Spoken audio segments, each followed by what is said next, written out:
Herzlich willkommen zurück bei RetroCache. Sinnlose Let's Plays. Letztes Mal hätten wir uns Parade dürfen anschauen. Und jetzt das Mal in dieser Folge hätten wir da noch mal ein paar Fragezeichen, die wir uns müssten anschauen. Dann machen wir das doch gerade auch. Oh hi, Wölkchen. Ich bin Jakub, der leitende Entwickler. Willkommen im letzten Level unseres Entwicklungsplans. Ich würde gerne etwas über einen magischen Gegenstand namens Spielraum erzählen. Vor langer Zeit und aus keinem bestimmten Grund sagt der Direktor, dessen Name nicht genannt werden darf, zu uns, dass wir gegen 50 Level im Spiel haben müssen. Natürlich haben wir uns daran gemacht, alle möglichen lustigen Level zu erstellen.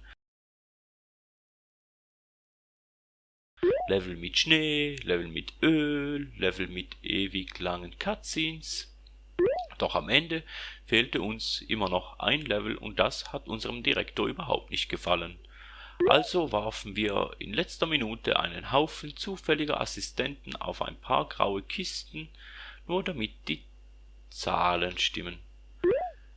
Hoffentlich merkt der Direktor es nicht, wenn das Spiel draußen ist. Jedenfalls wünschen wir dir viel Spaß mit Level 50. Okay.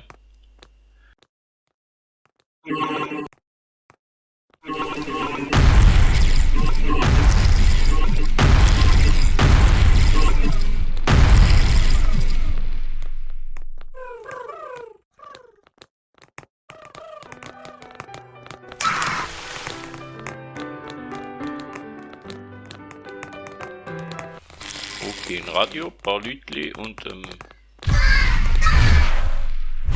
einfach ein Haufen, ja, Blocks, hä? Der Dan ist ja noch da. Du kannst ruhig reinkommen, aber bitte nicht am Computer rumspielen. Ich arbeite gerade an der Szene. Du könntest etwas kaputt machen. Okay.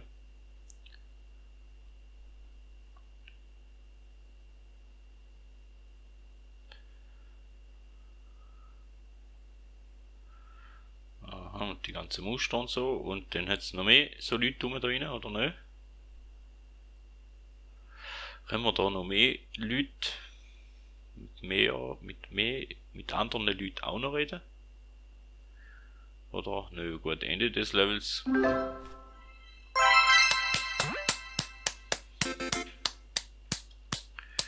Dann wär's das gsi von der Folge.